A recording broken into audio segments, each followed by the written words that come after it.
being raised by a parent isn't an inherent good. It's the fact that they give you affection, it's the fact that they have time for you, they're willing to give you financial support in order for you to go to a good school. The problem with not being raised by a parent isn't just because I'm absent of a mother or absent of a father, but rather a figure to take care of you. Therefore, I reject the fact that biologically I need to be raised by one person and that person has to be by my biological mother, right? There are two things I want to talk about in my speech. Firstly, principle as to why they forgave their right of forgone, the right to actually take care of the child has already been forgone. And secondly, why it's extremely bad situation to raise your child in prison, and essentially a practical reason as to why it's going to give harm to the child, which essentially sort of counters your principle because it was premised on the practical outcomes to begin with, right? But before that, a few clarifications. I think the first thing to understand is that, number one, I think it's unfair for them to only defend a case in which minorities are the only people that have to take care of a child, because they never clarified a metric as to who is actually going to be able to get their child into prison. So we assume that on a blanket, anyone has the capacity to claim that they deserve to take care of their child in prison. It's not only over-policed minorities. But secondly, the fact of over-policed minorities to begin with, I don't understand why this specific case that they brought out will actually fix the issue. We agree that it's not an easy issue of easy fix of the issue, but we reckon there are trends to actually ensure that there are checks and balances towards the justice system. For example, the hashtag Black Lives Matters movement, which essentially are trends to prove that there are ways to fixing the issue of minority over policing. I still don't think this is enough of a means in order for you to actually allow children to be raised behind bars. But secondly, it's also the fact that oftentimes the fact that minority over policing, you don't really recognize who exactly is being over policed or whether or not they're justified to be in prison. Therefore, there is no metric to actually allow whether or not you're going to give a child to someone that is unjustifiably inside prison, because I don't understand how that's going to work, right? So I reckon that they have to defend a world in which all these people are actually allowed to take care of their child behind bars. What is our alternative that we bring to you, right? I think the first thing to understand is that we're perfectly fine with, for example, giving family members, for example, your grandmother or your father, if your mother's in prison, or siblings. There are oftentimes still familiar ties in order for you to, I don't know, give culture or languages to a lot of people. But secondly, even if it's not your family, I'm sure there are so many ways in order for you to learn your language or learn your culture, because presumably your neighborhood has people of the same minority culture as well. Or for example, the foods that you actually have, these things are not mutually exclusive, right? But secondly, we are still willing to have state care. If you can figure out that you have money to beautify the prisons, I think we're more than willing to improve the foster system. But in fact, even if it's not an improved version, it is still a better world than, for example, being raised in prison. What does this look like? Number one, you still have education and healthcare, the point in which you are not inside prison, for example, if you're in foster care. Secondly, there's still going to be rooms for adoption. They cannot argue to you, for example, number one, people are more likely to enter because there's financial incentives, but then again, still say that a lot of people are not going to want to, because of demanding standards. Therefore, I still think that in a reasonable world to believe in is a world in which there are incentives for people to actually opt into foster care. Therefore, there is still access for you to, for example, have friends or have a caring family or a family that's affectionate to you. No matter if your intent, whether or not financial incentives are the intent, there are still metrics to make sure that they're capable of giving basic fundamental things towards this child, which I don't think prison can give. The next thing that they said, oh, prison is going to be beautified. I do not think that wearing yellow jumpers and seeing your mother on a daily basis wearing that prison uniform doesn't matter. There's decorations and lights on the wall. I'm still going to be depressed as hell. And I'll tell you why beautifying your prison does not make prison any better. First of all, a principle as to why exactly we think it's unright for you and you've forgiven your right to take care of your child. The first thing to understand is that oftentimes rights given by these states are not inherent. You are not given rights, but rather you are granted rights the point in which you comply to a few things that the state has already said. What are these things? What are these things? I think first and foremost that you're a responsible person. This is indicated of whether or not you are able to follow social contract. The point in which you actually breach social contract, whether it be, it does not have to be child related. For example, robbery or things like, for example, murder. Right? These are the kinds of things which indicate that you are not a responsible person and you have caused third-party harm to another person. I think this is clear indication that you are unfit to care for a child. But secondly, it's also the fact that you are not in the right mental or emotional state to actually take care of the child. We can see this, for example, because, I don't know, you're in prison and you're probably depressed as hell inside there, means that you are not capable of taking care of that child. We think that this means that the state has a right to take that child away from you, because we can see this, for example, in situations where you take away child and you allow emancipation for children where parents are not actually allowed to take care of them, or secondly, you punish parents for neglect over a child. This shows that the state is on the side in which it's practical enough for them to decide whether or not a child is going to be in a proper state of mind, essentially, right? So this indicates that at the end of the day, prisons are unsuited, like the people inside prison have essentially principally foregone their right to take care of their child, I don't think it's fair for them to say that minority over policing is the only issue, right? But secondly, right, in the absence of this, I think the absence of this principle, and if you breach this principle, a lot of practical harms are going to happen to that child, and this is where I think it's going to be more comparative to cite affirmative. First and foremost, let's analyze a few things that are going to happen to the child. Number one, what is the relationship that they have with their parent? Because they posit to us, the minute you have a biological parent, you are immediately going to have a special bond or whatever, right? I don't think this is true, because number one, your mother is in prison. It essentially means that they're probably going to project a lot of things on you, because being in prison would indicate that the mother is probably depressed. A lot of people in prison are oftentimes suicidal to the extent where they feel so depressed with the situation and punishment that are given to them, with the 4 gray walls that they see on a daily basis. What does this projection look like? It looks like, for example, leashing anger upon your child, or things like, for example, unloading emotional burden on that child. For example, crying like overratedly in front of that child. These are visceral images that essentially create that bond or relationship they have with their mother. They cannot assume that your mother, the relationship is going to be great. They have to tell me why this relationship is still going to be a good one at the end of the day. Secondly, at the end of the day, you are not going to get emotional support. Why? Number one, your mother is presumably occupied because she's still trying to take care of herself and at the same time take care of you. She's still trying to rehabilitate herself, at the same time trying to breastfeed you on a daily basis and make sure you do not cry yourself to sleep. These are the kinds of things that you are going to lack because it exists as a zero sum, as the mother is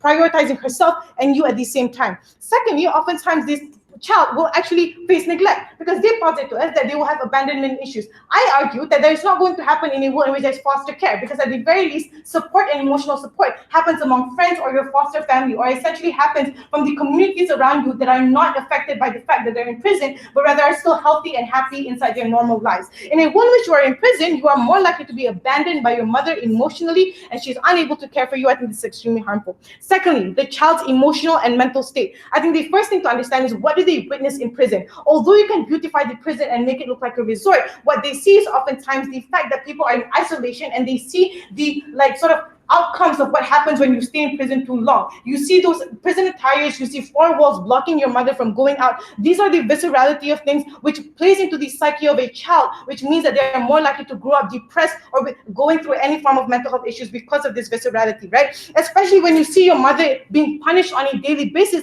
I think that really can screw up your mental health. But lastly, the interactions you have with people, because even if the prison is not horrific enough, you interacting with other people would mean that it's going to be a bad thing. Why is this so? Because you're going to be laced with stigma. Because when your friend asks you where do you live and you said, oh, my address is prison, presumably you are not likely to make a lot of friends. This sort of becomes a block for you to actually make emotional interactions with people beyond your mother. Therefore, now you are there's more of a reason for you to be dependent on that mother, which is emotionally unavailable, because it's the lack of capacity for you to actually create bonds outside. This essentially means that that child is going to have a very horrific upbringing, and at the end of the day, the implications are going to exceed to the point in which they grow up where they're unable to have an emotional support system, and at the end of the day, it's always going to be depressed because they were raised in prison. Thank you. Affirmative, and welcome the second affirmative.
Speaker, 3 questions in this speech. Firstly, was it justified on a principle level to confiscate someone's right to life, or, in the opposition's best case, a right that was at best ancillary to your right to life? Secondly, what was better for the parents and the criminals? And thirdly, did our model have any disparate effects on the children? I'll be incorporating substantive into that second question. On that first question of whether it was justified to confiscate a right that was ancillary to your right to life, the opposition bring us one main claim, which is essentially just that when you're at the point where you have breached the social contract, we are justified in taking away any rights of which the state deems necessary. The first thing to say in this is that the opposition failed to adequately respond to the material we brought you at first, characterizing these states to be able to make this point so glibly. That is to say, we told you about states ruled by ethnic majorities who were very willing to take away rights from ethnic minorities. We told you about states that constructed a coercive social contract where they were very willing to over-police, over-incarcerate certain minorities. That social contract was not as absolute as the opposition wanted to tell us it was. That being said, three key responses. The first of which is that the social contract, of course, does exist, but at the point where it is abrogated, we only confiscate the rights necessary to justify its abrogation. So we put someone in prison, we take away their freedom of movement, and to some degree their freedom of association under the status quo, potentially their franchise. We do not enact cruel and unusual punishment. We do not do anything, importantly, that would take away your right to life, because we recognize that as inalienable. Therefore, the opposition's blanket analysis of the social contract was not enough to get rid of this issue.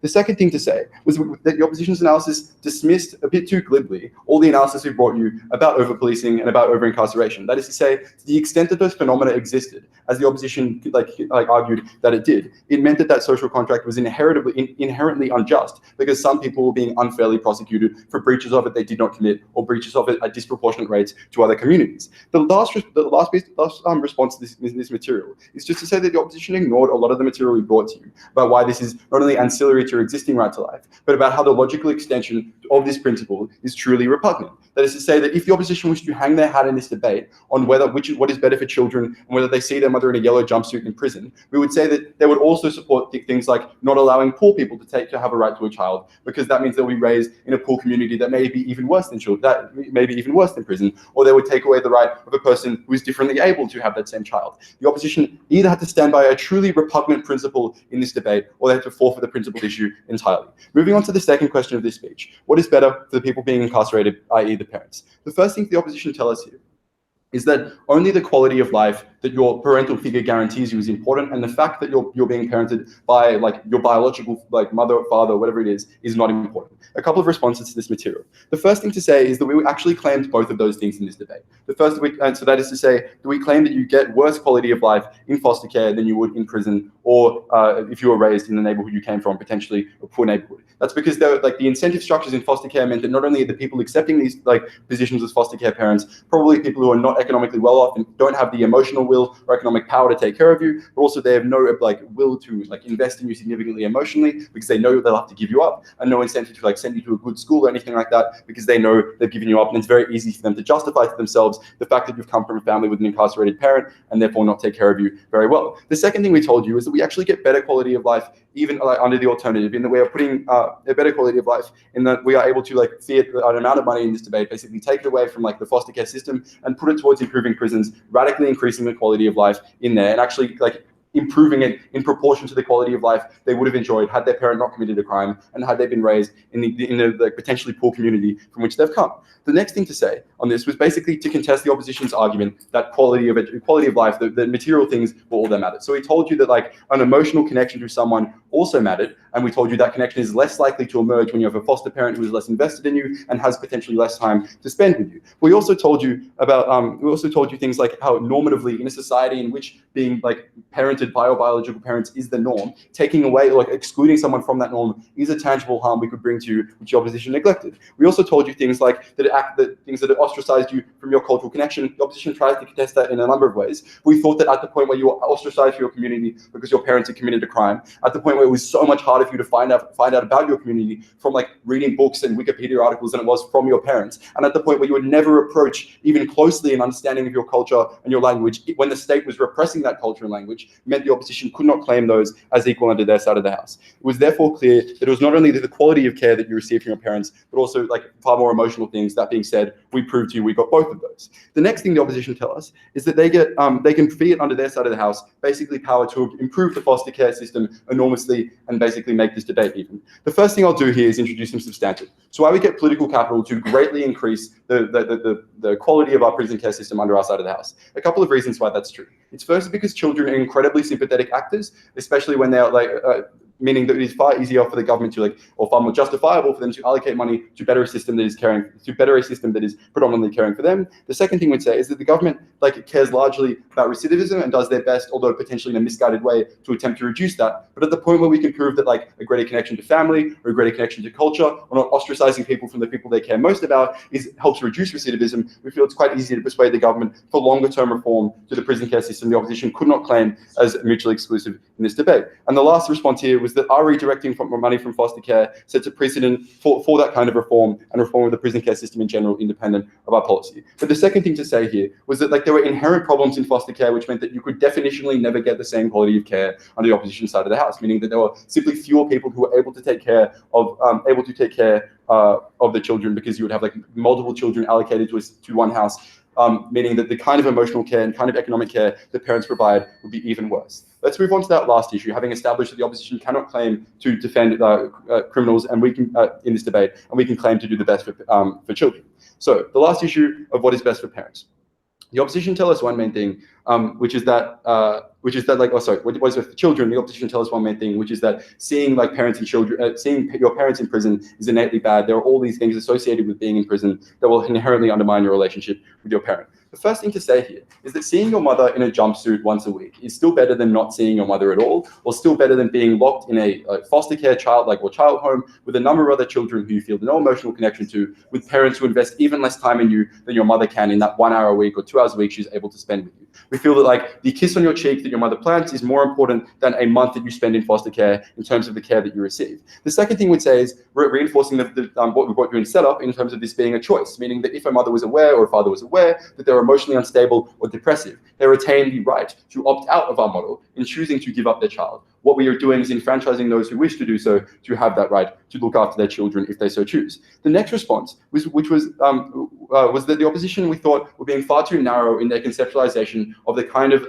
reforms that we could enact to our prison system. So it wasn't simply just throwing money at the prison system to paint the walls and make it look nice. It was potentially remodeling things to give a mother or a father a day out of prison where they were being monitored with their child, doing activities with them, spending time with them, doing all the things a mother and a child or father and child conceivably could. And the last thing we told you under this issue was that children, to a large extent, still had connections outside of the prison under our side of the house through things like going to school and through things like interacting with other kids. At the end of this speech, let's look again at the comparative. Under our side of the house, you got people avoiding the potential emotional and economic abuses of foster care. You got a far more stronger connection to parents, which affects the way you relate to everyone else, affects your emotional circumstance, and affects your long-term relationships in the future. Under the opposition side of the house, not only were they willing to stand by a repugnant principle, but they were also willing to sacrifice a child's welfare and their relationship with their parent. For those three reasons, very proud to oppose. Thank the second affirmative and welcome the second negative. Yeah.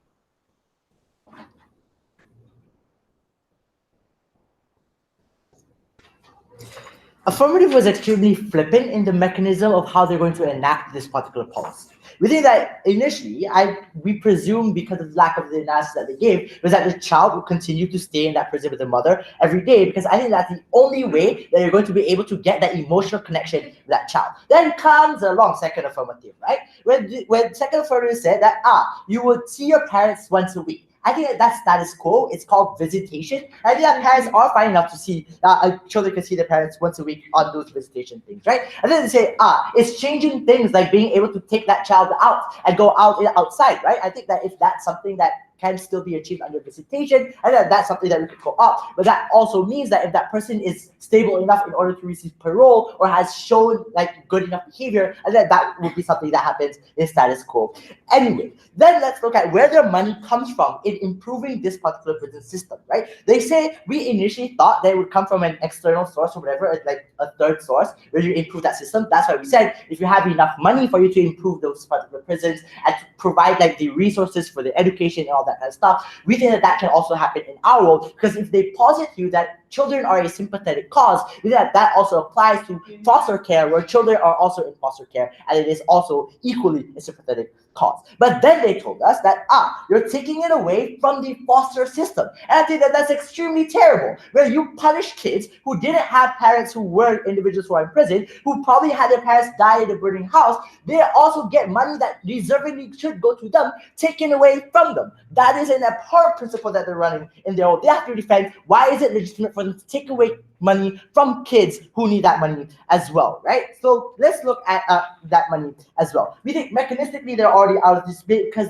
how they're going to apply it just generally doesn't make sense.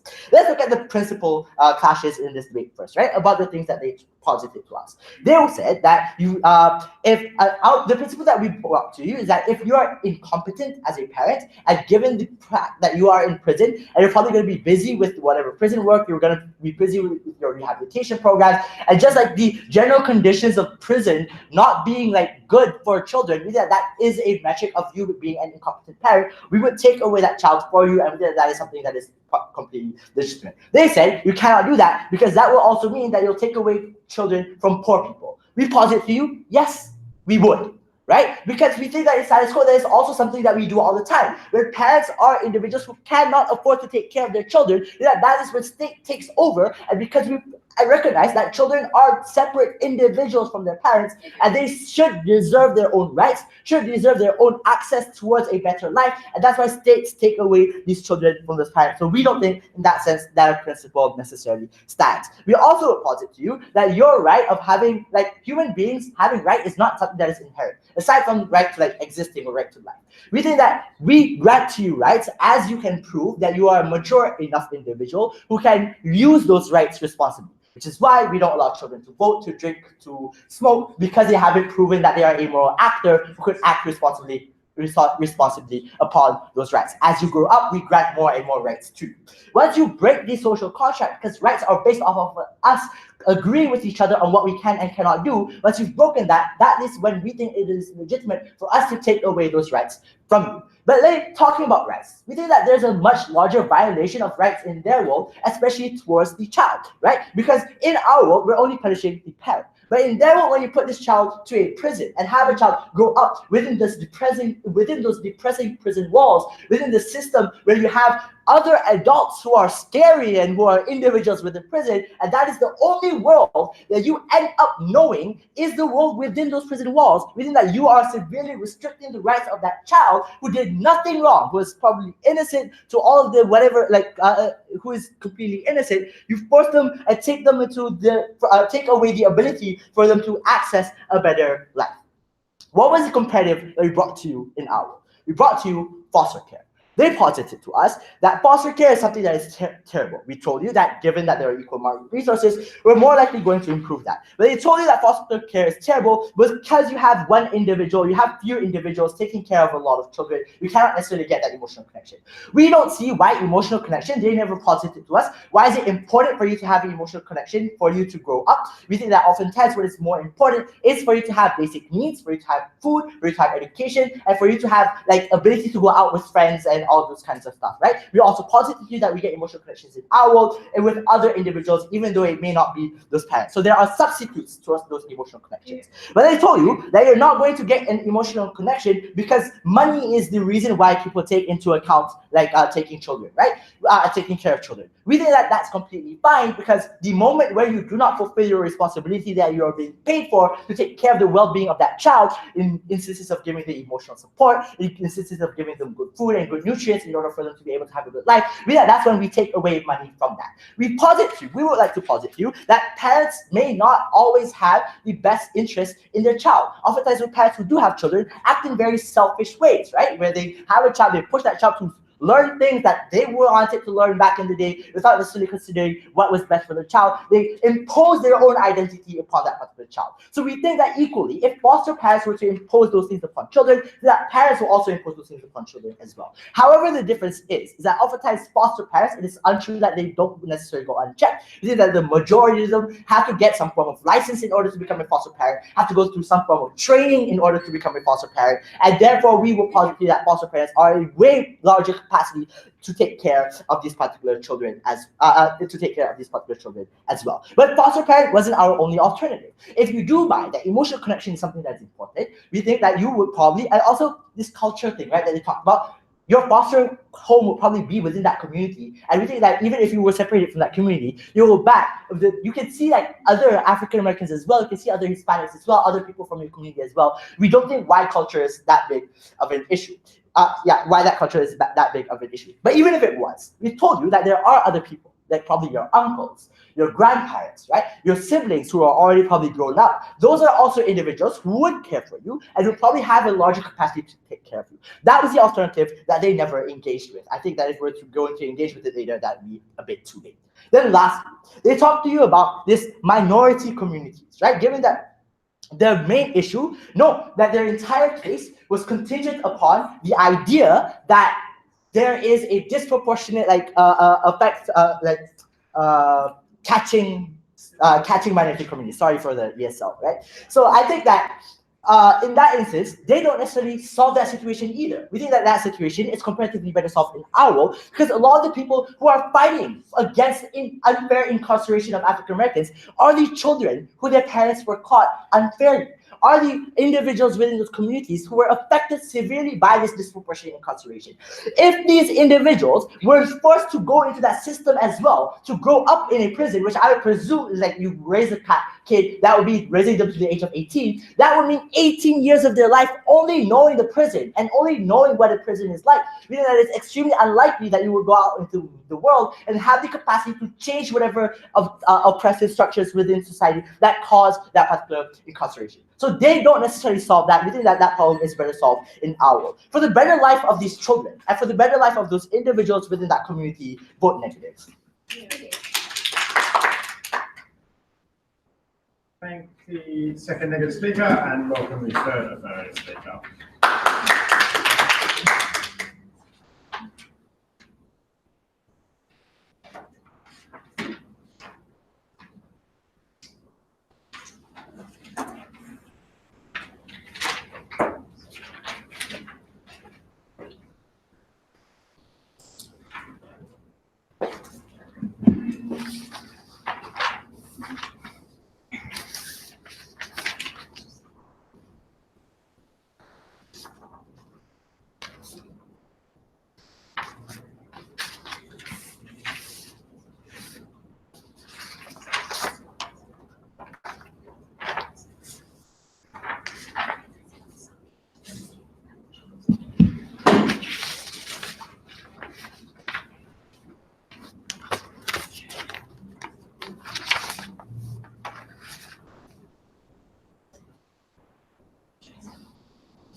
Chair, the negative team's case is based on these parents raising babies within prisons and within the prisons and the status quo, and they never responded to our model, which is to reform the prison and which is to give these parents the choice to either give the children to the foster carers out of families or to raise these babies themselves. This was brought up by the first and the second. So, firstly, we told you that we're diverting money from the existing foster care to the prison reforms, and we think this is really important because it is really achievable, it's already existing, and it requires little political habit to do so. And additionally, we think there is incentive for the government to divert money to the prisons as well. Firstly, the government recognizes that these babies are innocent, which means the government does not want them to be affected by the bad environment and commit crimes further, because it will add more cost to the government, which means the government will make sure that these children have the good environment to grow up with. These children will have the education, will have the facilities to be raised up. Secondly, we think that diverting money from the existing foster care to the prison is already happening, and we can just do so without a little political oppositions, and we think this is very achievable. And also thirdly, we think that the public are more likely to be more sympathetic towards our model as well, because it is concerned with babies, and the public is more likely to raise more funding for the prisons, for these prison reforms as well, because they think these babies are innocent, and this is really important for the community. And this is especially so when the foster care and the status quo is not working, and this is why the government is more likely to divert more money into this new initiative as well. Secondly, we also tell you that we're giving parents this choice, which means if these parents are having depressions, if these parents are having difficulties taking care of themselves, they can just choose to give the babies to their families or to the foster care. But what's different is that on the other side of the house, the parents who do not have families outside or who are capable of raising children, but who will be devastated if these children are taken away from them, will have the opportunity on the other side of the house to raise these babies with these sufficient facilities and this sufficient care within prisons. And we think this is really important. So the first question we're going to ask is which side has the better principle? So we told you two principles. Firstly, we told you that we shouldn't take away these rights from the prisoners just because these babies are going to grow up in a poor environment. And we told you that we do not take away the poor people's right to raise children. And the second act told you, they will take away the poor people's rights to raise children. Firstly, it is insane. Secondly, it contradicts with their own material about social contracts, because poor people didn't break any social contracts, and this right shouldn't be taken away from them. And also, secondly, we told you that it is inconsistent with the current prison system, because we only lock people up for necessities. For example, if they are dangerous to society or if they are having retributions. But we think that taking babies away from them is not going to reduce dangers to the societies, because they're already locked up already. And we think that the social contract, the theories brought up by the next 15 do not stand, because they didn't respond to us that these rights are not justified to be taken away. The next question we're going to look at is the minorities. We told you that this is really important because minorities are unjustifiedly to be overpoliced and also to be locked up when they shouldn't be if they are the majority group as well. And we told you that the culture, tradition, and language connections are really, really important, and the state shouldn't take away these rights from these children to learn from their parents about the culture and the traditions. The next 15's response is that the foster care is going to be located within the communities, and the families are going to teach the children's language and cultures. Firstly, not all foster carers are within the communities, especially the states have the tendency to whitewash these minority groups. And secondly, if the families can't take care of these children, obviously the parents are just going to send these babies to the families anyway. But for these parents who do not have families or families who have domestic abuse histories, I think these babies are better off spending time with the parents within the prison. The next question we're going to ask is which side is going to offer more benefit to the children, especially to the long-term development.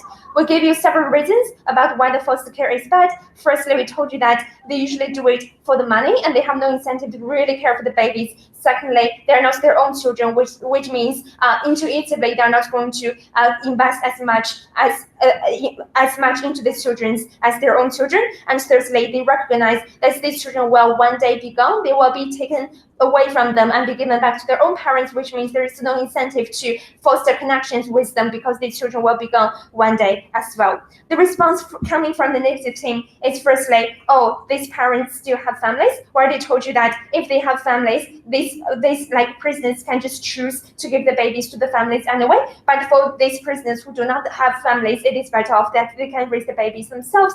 And also the second response coming from the negative team is, we're just going to reform the foster care system to make it better.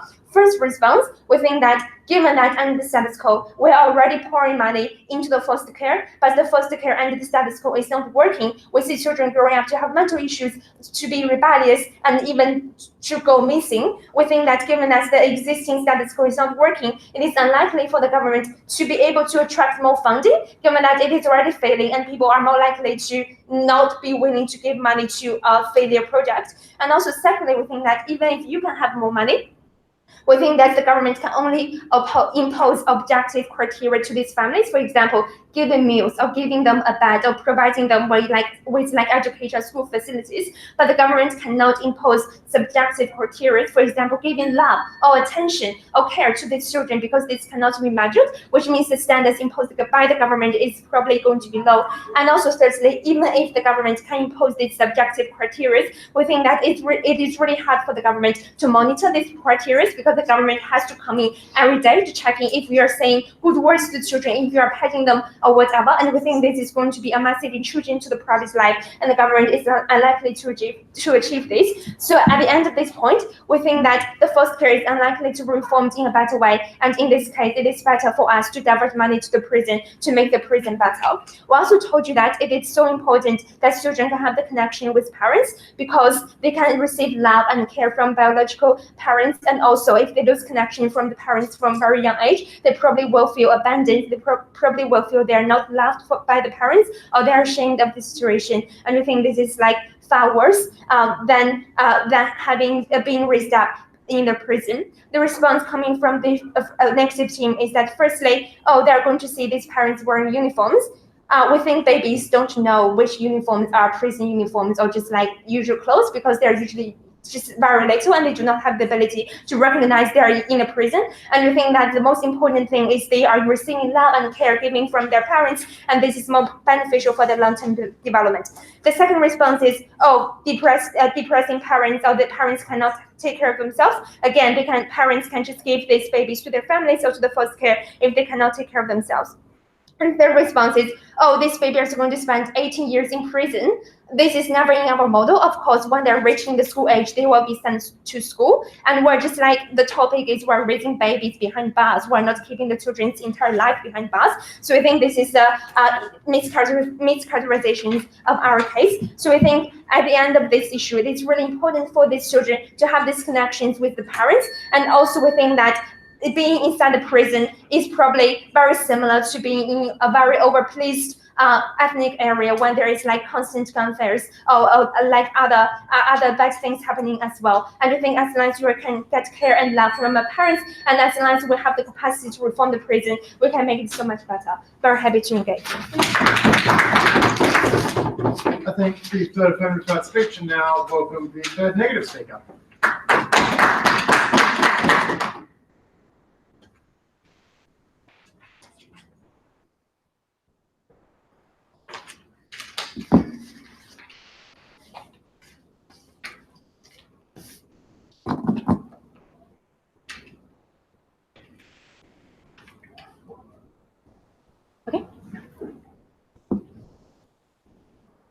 I genuinely sympathize with side affirmative. I think that our prison systems aren't the best for a lot of minorities, but that's not the debate.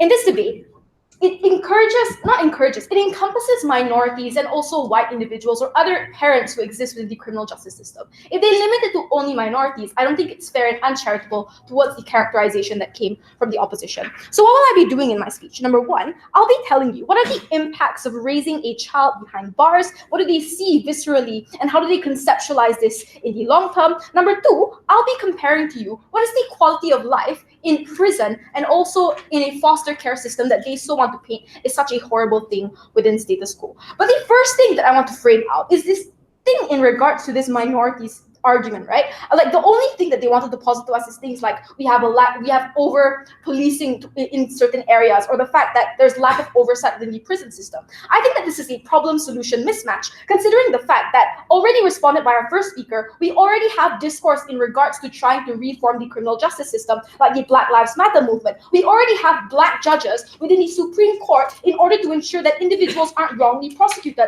These are all checks and balances that currently exist within status quo. So I think that that's the first thing that needs to be framed out. But the most important issue is in regards to what are the impacts towards the development of a child when they are raised in jail. I think that they refuse to engage with the characterization that came from us. The first thing that happens, and the first thing that you see, is wardens guarding your mother and telling her to act in a conduct that is in compliance to the criminal justice system to ensure that they get out early. Number two, you see other inmates that have committed a crime that you are exposed to it. You know that this inmate has committed murder. You are scared as a child. You see this inmate, particularly like being prosecuted for rape and things like that. Even though you're not in close proximity, the fact that you are exposed to these kind of things just necessarily shows that it ignites fear within that child. The fact that these individuals talk to you occasionally, you can't avoid them in the long term, or the fact that there is screaming in prisons that currently exist because people are claustrophobic, people are scared, even if the environment is painted in yellow and blue colors.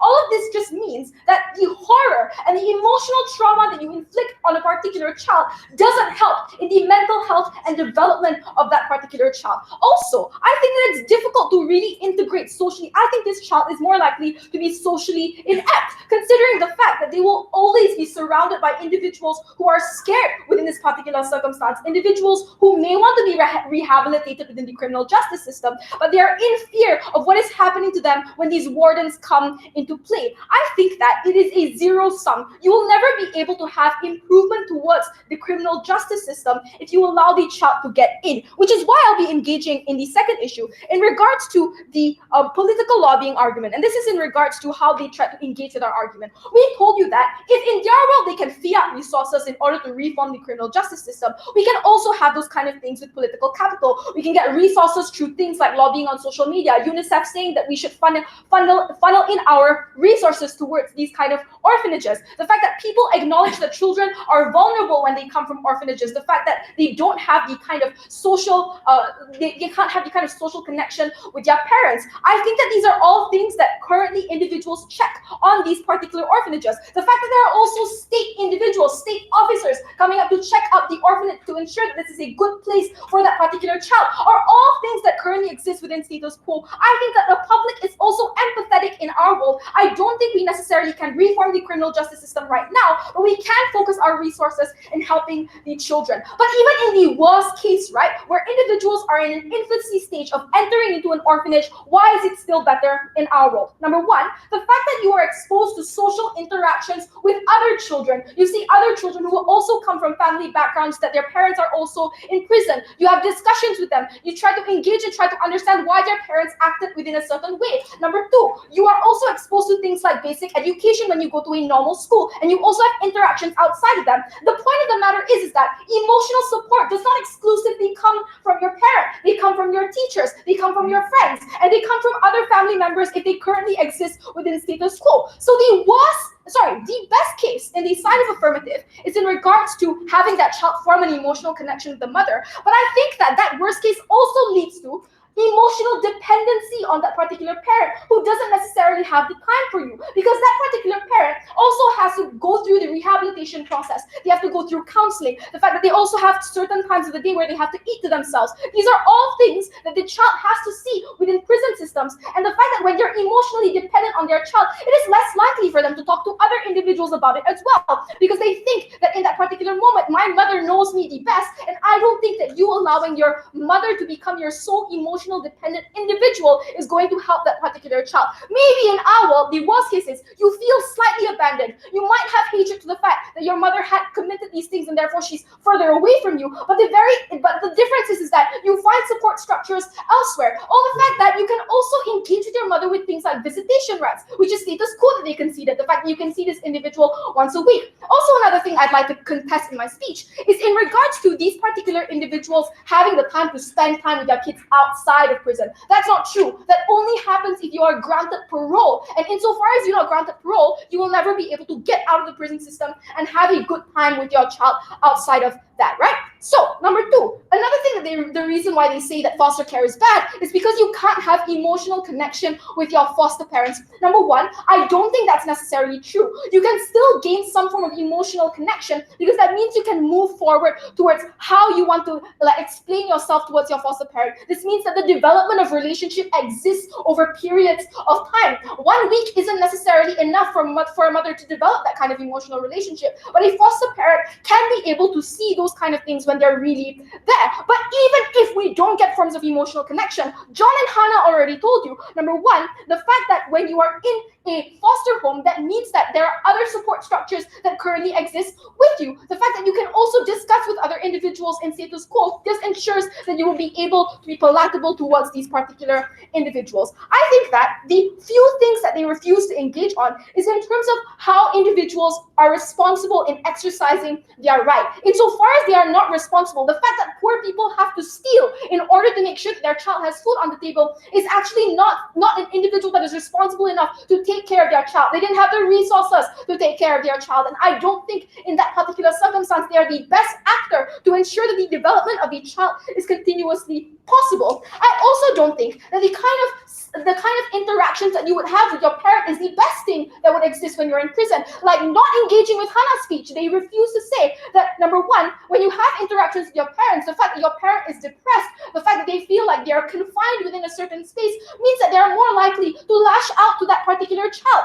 This means that they are more likely to feel that they will never be able to be accepted by their particular parent because their parent is also going through some psychological damage being imprisoned as well. It does not matter how good the prison looks, but the improvement of the mother in prison will never be able to occur because it is stagnated at that point in time where that individual is always like elsewhere. And I think that the improvement in the emotional capacity of that child will also never be able to improve at the point in time where you are pushed into this decision where you have to witness your mother go through other things as well. I don't think that your emotional connection should be exclusively to your parent, to your mother, or to whoever you think is important to you. Those things do not matter who you're biologically related to, but you have to have other support structures, you have to survive, and we have to protect that child.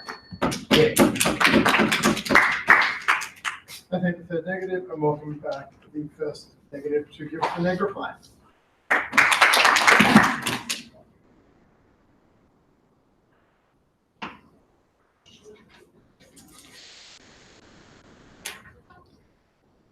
Raising that child in prison essentially damns their future and damns their upbringing. I think it's completely unfair. There are three things I want to talk about in my speech. The first being a mechanistic issue with side affirmative and why there was a lot of mechanistic flaws. Secondly, the principle as to why we want that. And thirdly, the practical reasons as to which world is the child actually going to be raised a lot better. But first of all, let's talk about the mechanistic issues that Side F brought in, which I think that is extremely problematic and sort of cost them the case. The first question I wanted to posit to them was, who exactly has access to this? Because I think it was extremely unclear of how exactly do you allow certain people to actually raise their child inside, because a lot of their case was premised upon the fact that minorities that were over-policed are going to benefit from this because essentially they now get to raise their children. Well, then suddenly Whip came up and said that, well, if state was the one that's going to measure and have a metric as to who is going to be allowed to take care of their child. Presumably, if the state has already wrongfully convicted you, I don't understand why the state will suddenly be benevolent and allow you to actually raise that child. So my question is, who exactly benefits from this? Secondly, it was an extremely a lot of the problem with this was that a lot of their benefits was conveniently placed around the minorities that are over police only. Things like, for example, language. This is exclusive to this subset amount of people that they wanted to talk about. The issue with them only having a lot of their benefits accruing to only this group of people is the fact that a lot of the value and a lot of the value that kids bring is excruciatingly circumstantial, and they never defended a world in which other people actually have access to this. That means their benefits don't actually accrue to a lot of different subset of people. Secondly, regarding the when exactly or how exactly is this child actually going to be raised in there? Because suddenly Whip says that, oh, by 7 years old, you can get out of there. So my question is, where do they go? Do they go to foster care, which is essentially is a form of concession coming from side affirmative? Because at the end of the day, do you agree that foster care is good and necessary if you only allow them to stay until 7 years old? I'm unclear about all of those things, so therefore there wasn't no clarification coming from side affirmative. Thirdly, regarding their mechanistic problem was regarding this whole improvement of prison systems. They said that it was exclusive to them only because at the end of the day, there will be political will to do it because people are sympathetic of children. I don't understand why that's mutually exclusive coming from our side, because presumably foster care is flooded with children. I think sympathy is sided on our side to begin with. But even if they get the money, I'm unclear of what exactly prisons will look like, because there was a lack of illustration and a lack of illustration of what exactly prisons will look like. Because insofar as prisons are supposed to be accommodate to children, I don't think prisons are supposed to be daycares. So you still have to be punishment centers and retribution centers to a lot of people. So what exactly does prison look like? And that's why we've illustrated to you that prison is not likely going to change a lot of ways, but rather you might want to lighten the mood, but that's still not enough. So what do these reforms look like? The lack of this, the problem with this is the fact that this was their only response to the plethora of issues we told you that came from prisons. And if their only response was a vague illustration that prison can actually change to something else, I think a lot of our practical harms still stand. Secondly, regarding principle, right? Why exactly did we win on principle? We told you that their only thing was the fact that while we strip away these rights from people, if there is practical harms to people, the fact that they're risk to society. John told you, well, they breach social contract. I told you that, right? The fact that they're separate entities means that if you're a risk to society, presumably you're a risk to your child. In that circumstance, they never responded and told us why, after all of that analysis, a mother is still worthy of taking care of their child when they're emotionally unstable and they've breached social contract, presumably because they're a risk to society. So I think when it comes to principle, they didn't adapt to our responses, which presumably means that our response still stands, and therefore they are unfit to take care of their child. But lastly, their principle was dependent on the fact that there was a risk to a child. Let's see the comparative of what exactly happened when we measured in which world the child going to be raised a lot of way better. We told you a shopping list as to why prisons was inherently bad. The viscerality of seeing your mother getting punished, the emotional projection your mother is going to be placed upon you, all of these things are going to happen. There was a lack of response coming from affirmative as to why your parent is still going to be a good parent. Their only response was the fact that foster care or people under foster care is not going to have time to take care of their children. It was a pretty easy mitigation. The fact that there were metrics as to who gets to actually take care of the child under foster care. We think under that rule, foster care is far better role for these children. Thank you. Thanks for the negative reply, Speaker. I welcome back the first affirmative to give the affirmative reply.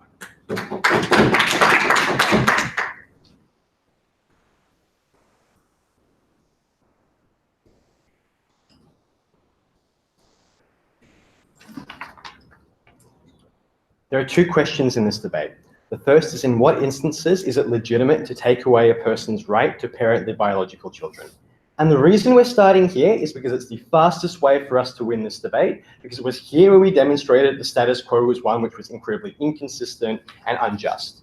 The negative team's line of argument under this issue was that if you were in prison, you have necessarily broken a social contract, and for that reason, it was just for the state to restrict your right to parenting.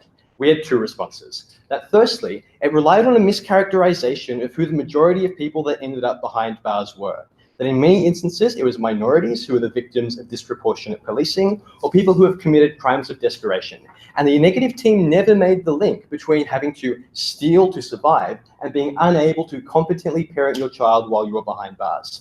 Secondly, we told you it was inconsistent with the criminal justice system as it applied in all other areas. For example, at second, we told you how there are many types of punishment which in most jurisdictions are considered to be cruel and unusual, such as solitary confinement, and that there were some rights which people who were behind bars did have. So the question then was, in what ways why was it the case that this was a fundamental right that we ought allow people from within these prisons to have? The first push which we made here was that if we did not give people the right to parent their children, it would be unjust because it disproportionately was going to be punishing members of minority communities who are targeted by mechanisms like over-policing and racism in the criminal justice system, and that we ought not be punishing people disproportionately by stripping away their right to be a parent. The response we got from the negative team was twofold. The firstly was to say that there are movements like the Black Lives Matter movement which are pushing back against this, but this was insufficient to defeat this argument for the reason they never gave us any reason to believe Black Lives Matter, for example, would be incredibly efficient, or that this was something which was going to be, or that there was going to be sufficient change in over-policing in the near future.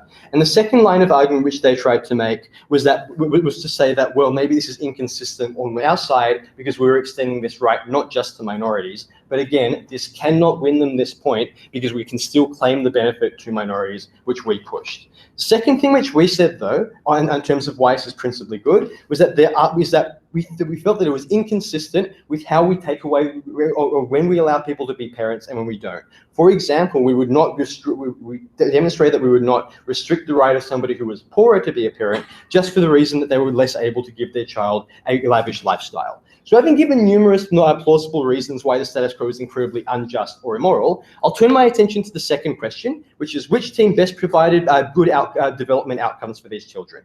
The negative team began this issue with some non sequiturs. They first claimed that many people in prison were too emotionally unstable or time poor to parent these children, to which we pointed out we're giving parents the choice to determine whether they're going to be able to parent their child or not, like we do under the status quo.